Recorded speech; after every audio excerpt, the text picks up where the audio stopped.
Well, hello out there, indoor gardeners. Welcome to another edition of the Indoor Gardener Podcast. I'm Greg Draiss, your host. You can catch the Indoor Gardener Podcast on Anchor.fm, Spotify, Google Podcast, Pandora, and other major podcast platforms.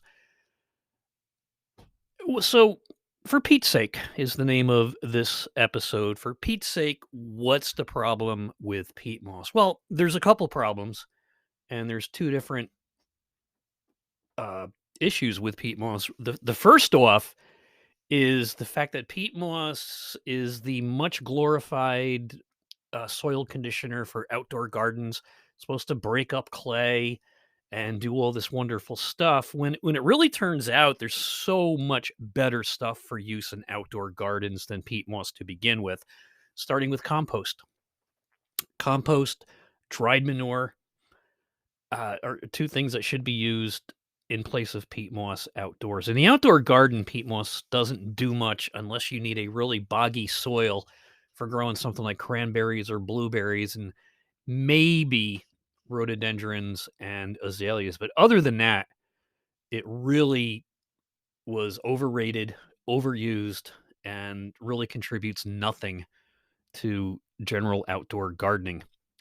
On the other hand, it's used quite frequently in soil mixes, and a major shift has happened in the last 20, 30 years, and actually about 20 years in the gardening business when soil started to become much more high quality instead of just the black bag of stuff you'd find at Kmart, Hypenex, or Swiss Farms, which was basically a bag of mud.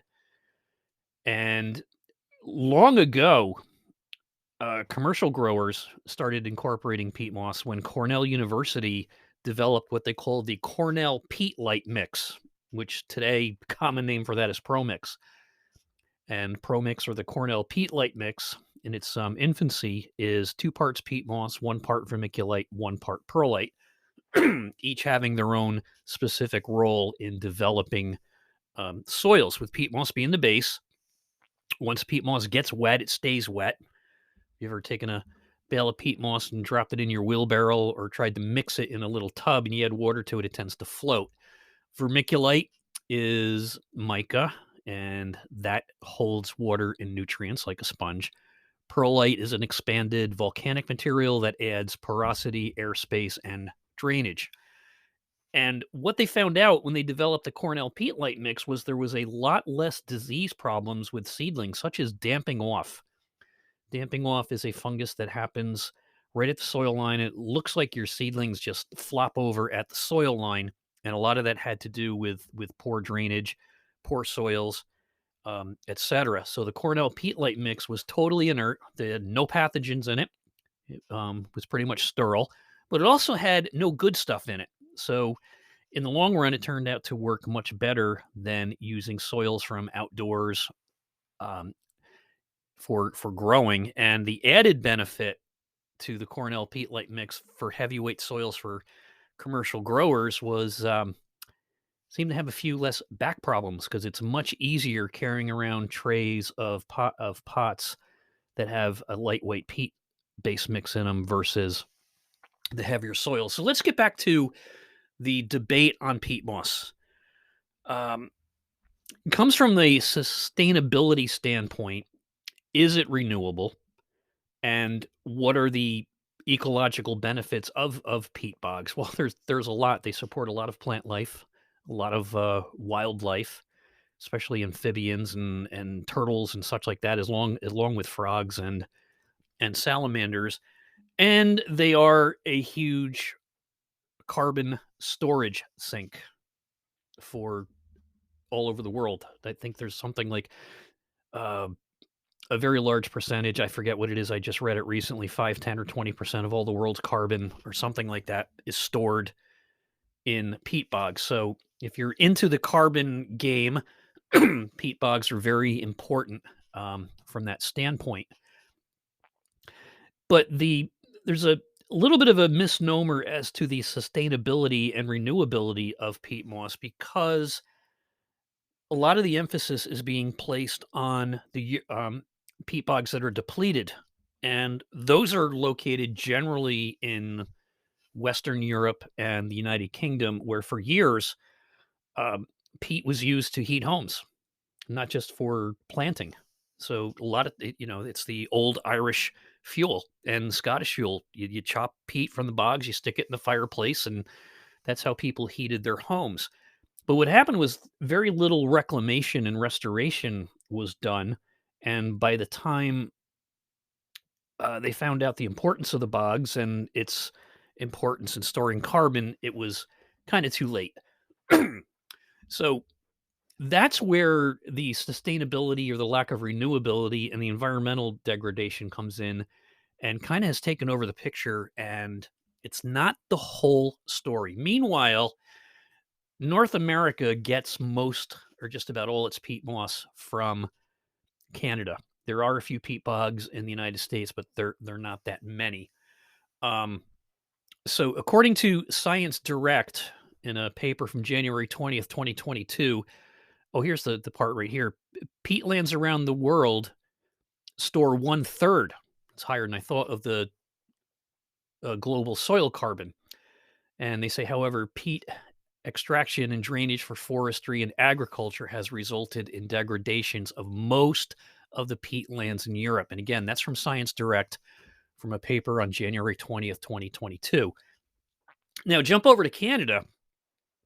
Um, their overall peat land, peat bogs in Canada is estimated at 113.6 million hectares, of which currently less than 1%, 0.03%, is currently used for horticultural peat production. Now, this is according to 2015 statistics from the Canadian Sphagnum Peat Moss Association. And yes, you expect them to defend themselves, just like you expect peat moss detractors to have data to defend themselves as well. So, how big is 113 million hectares? Well, turned into acres, it's 279,221,081.058 acres, or roughly the size of Texas and California. Now, that 0.03% that's under production is 8.4 million acres, and that's about one and a quarter or one and a third Adirondack parks in upstate New York. And if you're just to even double the size of the Adirondack Park, it still wouldn't take up the whole area of New York State. And New York State is a lot smaller than California and Texas combined. So that's what it is in a nutshell. So again, Canadian peat bogs are estimated at 113.6 million hectares, which is just about 280 million acres, roughly the size of Texas and California. As well, only 8.4 million acres are currently under production. Lambert Peat Moss, one of the oldest peat moss companies in Canada, in business for 89 years, is one of the few that owns their bogs outright. Their owner in 2015, Gabe Lambert, says he's conservative, only opening new locations when he needs a good supply of blonde peat. And he says in the 89 years they've been in business with 21,000 acres of bogs available for use. Back in 2015, only 5,000 acres are being used. And he says in that time, they only had to reclaim by replanting live sphagnum moss on only a couple of small bogs, according to sales manager Otto Kaufman. So there you have the story of peat moss holding one third of the soil carbon in the world, degradation of peat bogs in Europe for agriculture or draining or for growing things or for heating your homes in the old days has destroyed most of them to the point, and then not that many are capable or have been reclaimed. Where in Canada, you have a very large area of peat bogs with a very small area being used. So that's the current state of peat moss in Canada and Western Europe. As well, we mentioned, or I mentioned, and a lot of professional gardeners will tell you they don't use peat moss anymore since there's so many other things that are better. Compost does a much better job of. It's more permeable. It's uh, easier to use. It's almost as lightweight sometimes. It does break up clay. It drains better. It readily accepts water. It's not hydrophobic like peat moss is. So there's a lot of other replacements that have come along, and one of the more popular ones is cocoa coir, also known as cocoa peat or coir peat, and it's gaining popularity as the best known alternative to peat moss.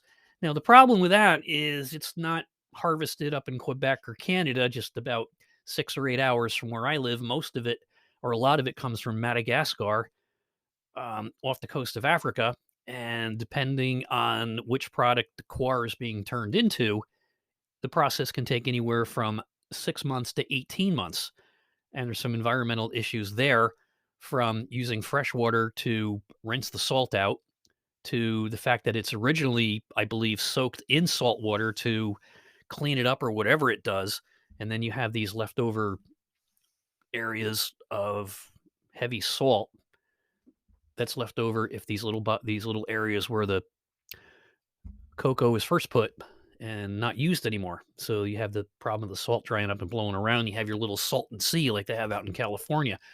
And also the travel cost.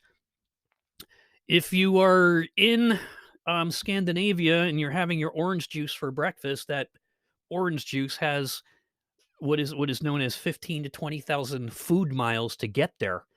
So what are the cocoa miles for to get cocoa coir from Madagascar and other areas where it's harvested to the Northeast? It's got to be pretty close to that 15 or 20,000 miles. So there's a lot of transportation costs, fuel costs, exhaust from the boats and trucks and such like that that get it from where it's harvested to where it is now. Wood-based materials, as a matter of fact, down in the southeast part of the country, um, they don't use peat moss. They use leftovers from sawmills and forest products as the base instead of peat moss. And you'll see on a lot of potting soil packages, when they list the ingredients, and it'll say, depending on where it's manufactured, may contain peat or forested or composted forest products, which is basically leftover sawmill junk. But there's a new one that's called a wood fiber. It's called hydrofiber. It's a pressurized product made from loblolly pine, which is the kind of the industry standard down in the southeast part of the United States. They describe it as a low bulk density, high porosity, and its large surface area promotes quick root establishment. So kind of sounds like cocoa coir, low bulk, high porosity, and not very dense. Compost, homemade compost or store-bought compost, hopefully you make it yourself, a wonderful replacement for peat moss. In the commercial growing industry, rice hulls. The addition of rice hulls to substrates can reduce freight costs because it's really, really light, improve drainage stability, and minimize storage and handling. I don't know if rice hulls will ever take off on the retail end, but it is used quite a bit in New Jersey in nurseries, especially one from New Jersey where I first noticed it, called Centerton Perennials or Centerton Nursery, which grows absolutely gorgeous perennials. When I was buying nursery stock, we sold probably several truckloads a year of their stuff. And way back in the 80s and 90s, they began using rice hulls in their mixes. Composted manure has the added benefit of a decent amount of nutrients in it. A lot of times you'll see, depending on which manure it is, it's 311 or 111. So composted manure, wood-based materials like hydrofiber, rice hulls, a commercial product called pith moss, which I believe is made from recycled newsprint. I've seen that advertised, also known a lot of growers who use it and do like it. Excuse me. So, in summation, for Pete's sake, what's wrong with peat moss? Well, it's not really good for outdoor gardens. I mean, it's okay. Really doesn't do much to bind up sandy soils, really doesn't break up clay soils. It's kind of, like I said, way overrated and overused for the purpose when there's so many better things out there. It doesn't do anything for clay. It's hard to get wet. And it's called because the peat moss is hydrophobic, which means it doesn't absorb water and it takes a long time. Now, on the other hand, cocoa coir is very accepting of water and it's much easier to get wet. And the other problem with peat moss is if you've ever stored a bale upside down in the nursery yard, we used to sell the big 6 cubic foot bales. Now they're 3.8.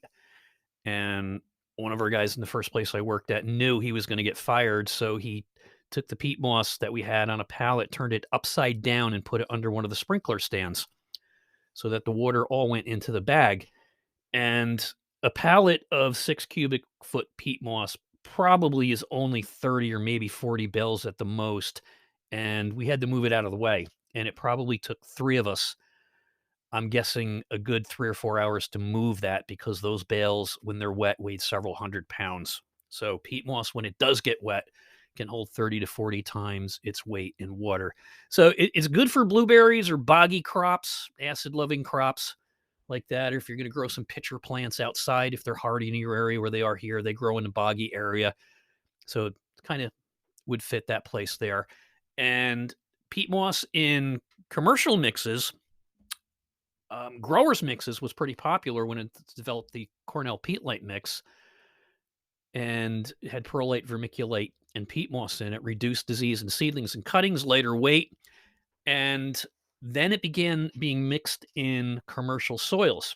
Hyponex had what they call professional mix, and then Pro Mix began retail sales very strongly in the 80s. And we saw in the garden center business bales of peat moss, sales of them drop from several truckloads a year to maybe just a couple pallets.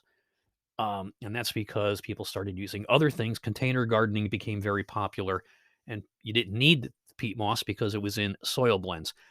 So, in summary, for peat's sake, what's wrong with peat? Well, peat is sustainable, and it depends on where it's coming from. So, we have the depleted bogs in Europe, but according to a lot of people up in the Canadian peat moss industry, peat moss is renewing 60 times faster than it's harvested. And it kind of makes sense, because if you only have 0.03%, 0.03% of peatlands being harvested, it kind of makes sense that most of them are left to grow, and it is renewing faster than it's being harvested. Europe is the big area with the issues where the peat bogs are just about gone, and very little reclamation was done when they started to be depleted.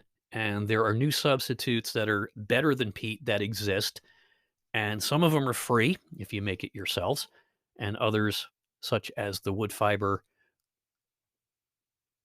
cocoa coir, and like I said, the commercial one called pith moss from recycled newsprint, are out there and available. You can catch other editions of the Indoor Gardener podcast on anchor.fm, Spotify. Also, the audio is uploaded to YouTube.